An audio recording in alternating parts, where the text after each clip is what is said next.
नमस्कार दोस्तों, मैं Dharmendra Verma online study with DK में आपका बहुत बहुत स्वागत करता हूं। आज हम बात करने वाले हैं बाल विकास में जो सिद्धांत होते हैं उनके उपनाम के बारे में। उदाहरण के तौर पर हम जाने, जैसे कि आपसे पूछा गया कि प्रयास एवं त्रुटि का जो सिद्धांत है उसको किस नाम से जाना जाता है और किस नाम से जाना जाता है। इस प्रकार के प्रश्न आपसे पूछे जाए एग्जाम हो या फिर अन्य टेट एग्जाम हो, तो उसी को देखते हुए यहाँ पर 13 सिद्धांत लिए हैं जो कि इंपोर्टेंट है। इनके उपनाम आपको बताए जाएंगे, इनके अन्य नाम आपको बताए जाएंगे। तो आपको स्किप नहीं करना है, वीडियो को पूरा देखना है और अंत में हमें जरूर बताना है कि आज का जो वीडियो है वो आपको कैसा लगा। यहाँ पर किस किस सिद्धांतों को आपको बताया जाएगा, उसके प्रवर्तक के बारे में भी आपको बताया जाएगा। जैसे कि गेस्टाल्ट सिद्धांत के प्रवर्तक कौन है? मैक्स वर्दीमर, कोहलर, कोफका और लेविन है। प्रयास एवं त्रुटि का सिद्धांत, बहुकारक का सिद्धांत, क्रिया प्रसूत अनुबंधन सिद्धांत, शास्त्रीय अनुबंधन सिद्धांत, प्रबलन का सिद्धांत, संगठनात्मक विकास का सिद्धांत, समीपस्थ अनुबंधन का सिद्धांत, चिन्ह अधिगम सिद्धांत, सामाजिक एवं सांस्कृतिक विकास का सिद्धांत, संरचनात्मक अधिगम सिद्धांत, एक तत्व का सिद्धांत और समूह कारक का सिद्धांत।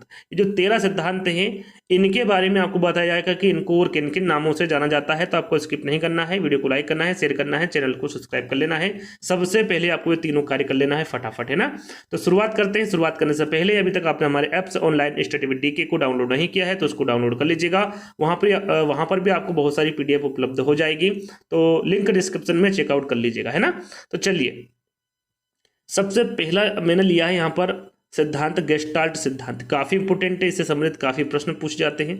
सबसे पहले जानेंगे कि इसके प्रवर्तक कौन है। तो इसके प्रवर्तक आपके मैक्स वर्दीमर है, कोहलर है, कोफका है और लेविन है।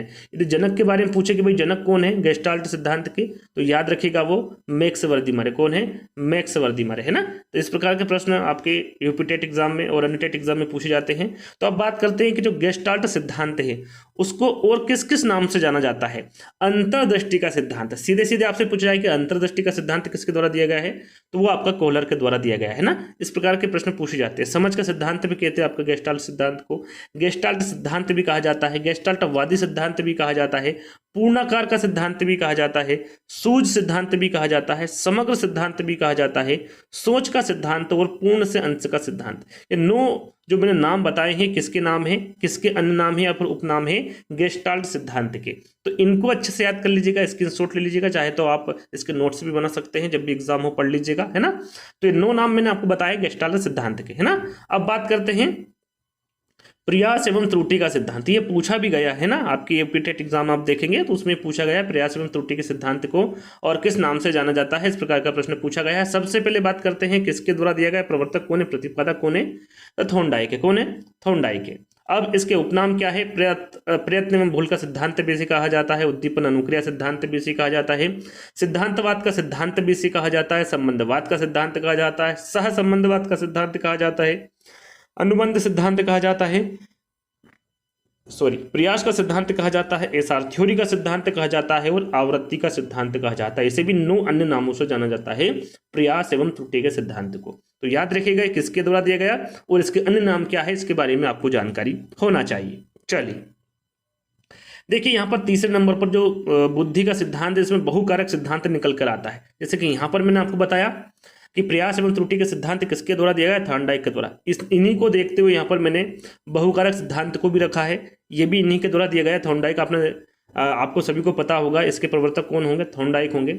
और बहुकारक सिद्धांत को बहुखंड का सिद्धांत भी कहा जाता है, बहुतत्व का सिद्धांत भी कहा जाता है, बालू का सिद्धांत, इंपोर्टेंट है ध्यान दीजिएगा, बालू का सिद्धांत भी कहा जाता है, परमाणुवादी सिद्धांत कहा जाता है और मात्रा का सिद्धांत है। ये जो 5 नाम है ये किसके हैं, बहुकारक सिद्धांत के, जो कि थॉर्नडाइक द्वारा दिए गए हैं।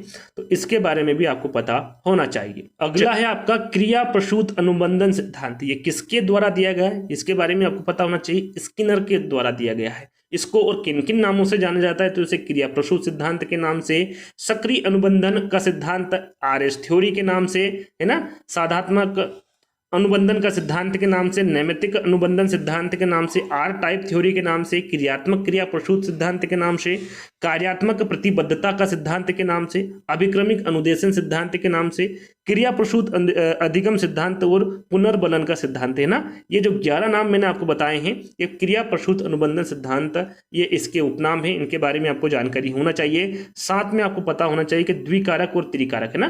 द्विकारक और त्रिकारक को मैंने इसलिए नहीं रखा है कि इसके जो उपनाम है वो इतने इंपॉर्टेंट नहीं है। द्विकारक को द्वितत्व, है ना, त्रिकारक को त्रितत्व, इस प्रकार से इसके उपनाम है जो कि आप सरलता से उसको पहचान सकते हैं। तो आपको पता होना चाहिए कि द्विकारक का सिद्धांत और त्रिकारक बुद्धि का सिद्धांत किसके द्वारा दिया गया है, तो ये भी स्पीयरमैन के द्वारा दिया गया है। और 11 नामों को अच्छे से याद कर लीजिएगा, ये क्रिया प्रसूत अनुबंधन सिद्धांत के उपनाम है। चलिए अब बात करते हैं शास्त्रीय अनुबंधन सिद्धांत। देखिए पूछा गया था, है ना, कि शास्त्रीय अनुबंध सिद्धांत को किस नाम से जाना जाता है, तो विकल्प में क्या था, प्राचीन अनुबंधन सिद्धांत।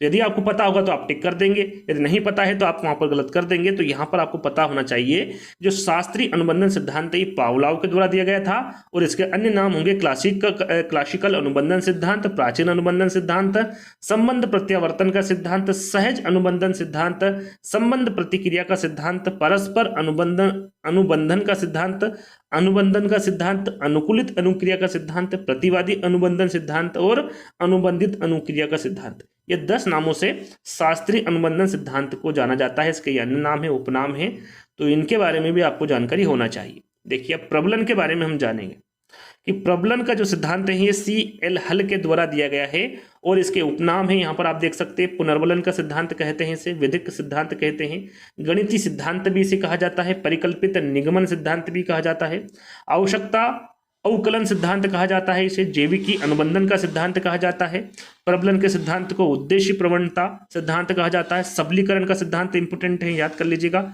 चालक न्यूनता का सिद्धांत, यथार्थ अधिगम का सिद्धांत और परिष्कृत का सिद्धांत। ये प्रबलन के जो सिद्धांत है इसे 11 नामों से जाना जाता है। ये इसके उपनाम है या फिर अन्य नाम कह लीजिए। तो इनके बारे में आपको जानकारी होना चाहिए, स्क्रीनशॉट ले लीजिएगा, जब भी समय मिले एक बार पढ़ लीजिएगा, क्योंकि मुझे नहीं लगता कि एक बार में आप याद कर पाएंगे, है ना, इसको आपको बार बार पढ़ना पड़ेगा। संज्ञानात्मक विकास का सिद्धांत, देखिए सीधा सीधा संज्ञानात्मक विकास का सिद्धांत आपको पता है, जिन पियाजे के द्वारा दिया गया है। यहाँ पर अभी यदि पूछा जाए आपसे कि अवस्था सिद्धांत किसके द्वारा दिया गया है, तो कभी कभी बच्चे कंफ्यूज हो जाते हैं। तो आपको पता होना चाहिए ये संज्ञानात्मक विकास के ही उपनाम है, यानी कि संज्ञानात्मक विकास के सिद्धांत को विकासात्मक सिद्धांत, विकासीय अवस्था सिद्धांत और अवस्था सिद्धांत कहा जाता है। ये आपको पता होना चाहिए, है ना। इसी प्रकार के प्रश्न एग्जाम में पूछे जाते हैं। अब यहाँ पर बात करें, यदि आपसे पूछा जाता है कि विकासात्मक मनोविज्ञान के प्रतिपादक या फिर जनक कौन है, तो आपको पता होना चाहिए वो कौन होंगे, जीन पियाजे होंगे।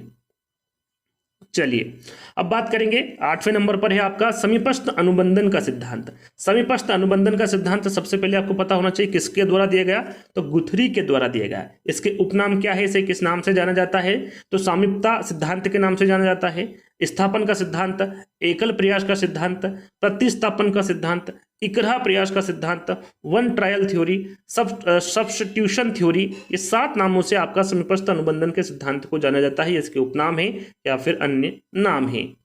आगे हम बात करेंगे चिन्ह अधिगम सिद्धांत, ये भी इंपोर्टेंट है ना, आपको पता होना चाहिए किसके द्वारा दिया गया, टोलमैन के द्वारा दिया गया।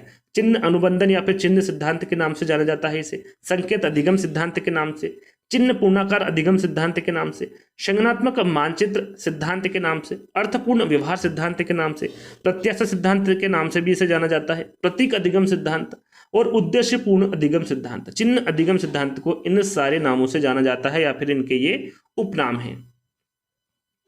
अब बात करते हैं सामाजिक एवं सांस्कृतिक विकास का सिद्धांत, जो कि काफी इंपोर्टेंट है, एग्जाम में पूछा जाता है। किसके द्वारा दिया गया, तो ये वाइगोत्स्की के द्वारा दिया गया। सामाजिक विकास का सिद्धांत सीधा सीधा पूछा जाता है, किसके द्वारा दिया गया, तो ये वाइगोत्स्की के द्वारा दिया गया। भाषा विकास का सिद्धांत, ये इसके उपनाम है ना, ये किसका उपनाम है या फिर ये किसके अन्य नाम है, सामाजिक एवं सांस्कृतिक विकास के, है ना। तो भाषा विकास का सिद्धांत, सामाजिक रचनावाद, ये भी इसका उपनाम है ना।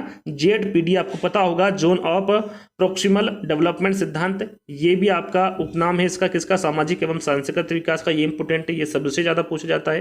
तो ZPD के बारे में भी आपको पता होना चाहिए। आगे हम बात करें तो संरचनात्मक अधिगम सिद्धांत, ये किसके द्वारा दिया गया है, तो ये ब्रूनर के द्वारा दिया गया। किसके द्वारा, ब्रूनर के द्वारा दिया गया है संरचनात्मक अधिगम सिद्धांत। इसे अन्वेषण सिद्धांत, इंपोर्टेंट आपका अन्वेषण सिद्धांत है ना, तो इसको अन्वेषण सिद्धांत के नाम से और निर्मितवाद सिद्धांत के नाम से जाना जाता है आपका संरचनात्मक अधिगम सिद्धांत, जो कि ब्रूनर के द्वारा दिया गया। अब बात करेंगे बुद्धि के सिद्धांत के बारे में, है ना। एक तत्व का जो सिद्धांत है वो किसके द्वारा दिया गया है, तो ये अल्फ्रेड बीने के द्वारा दिया गया है। अल्फ्रेड बीने, सीधा सीधा प्रश्न पूछा जाता है ना। अब एक तत्व के सिद्धांत को और किन नामों से जाना जाता है, इसे एक कारक का सिद्धांत, एक इकाई का सिद्धांत, एक घटक का सिद्धांत, है ना। ये तीनों ज्यादा इसमें याद करने की आवश्यकता नहीं है। आपको याद क्या करना है, निरंकुशवादी सिद्धांत और बुद्धि का प्राचीन सिद्धांत। ये मैंने इसलिए लिखा है, यदि आपसे सीधा सीधा पूछा जाए कि बुद्धि का सबसे प्राचीन सिद्धांत कौन सा है, तो आपको पता होना चाहिए वो एक तत्व का सिद्धांत है, प्राचीन सिद्धांत है ना। यदि पूछा जाए बुद्धि का, तो आपका एक तत्व का सिद्धांत है ना। तो ये आपको ध्यान में रखना है। आगे हम बात करें 13वें नंबर पर, जो कि अंतिम आपका सिद्धांत है, समूह कारक सिद्धांत। और ये भी इंपोर्टेंट है। समूह कारक सिद्धांत सीधी सीधी पूछा जाता है, किसके द्वारा दिया गया, तो ये थ्रस्टन के द्वारा दिया गया। इसे समूह तत्व का सिद्धांत, संघ सत्तात्मक का सिद्धांत और प्राथमिक मानसिक योग्यता का सिद्धांत के नाम से भी समूह कारक सिद्धांत को जाना जाता है। तो ये 13 सिद्धांत आपको बताया। आई होप आपको ये वीडियो पसंद आया होगा। कम समय में ये हर बार सोचता हूं कि कम समय में आपको ज़्यादा प्रश्न मिले और आपकी अच्छी तैयारी हो, है ना। हमने अभी तक बहुत सारे वीडियो बनाए हैं जिसमें प्रीवियस ईयर पेपर के हर एक प्रश्न को आपको समझाया है, टॉपिक वाइज आपको समझाया है। यदि आपने उन वीडियो को नहीं देखा है तो उसकी प्लेलिस्ट हमने बना के रखी, तो प्लेलिस्ट को एक बार चेक कर लीजिएगा। बहुत सारे वीडियोज हमने आपके लिए बना के रखे हैं, तो उनको भी एक बार चेकआउट कर लीजिएगा, है ना। तो जल्दी ही दोस्तों एक नई वीडियो के साथ मिलेंगे। जब तक के लिए धन्यवाद।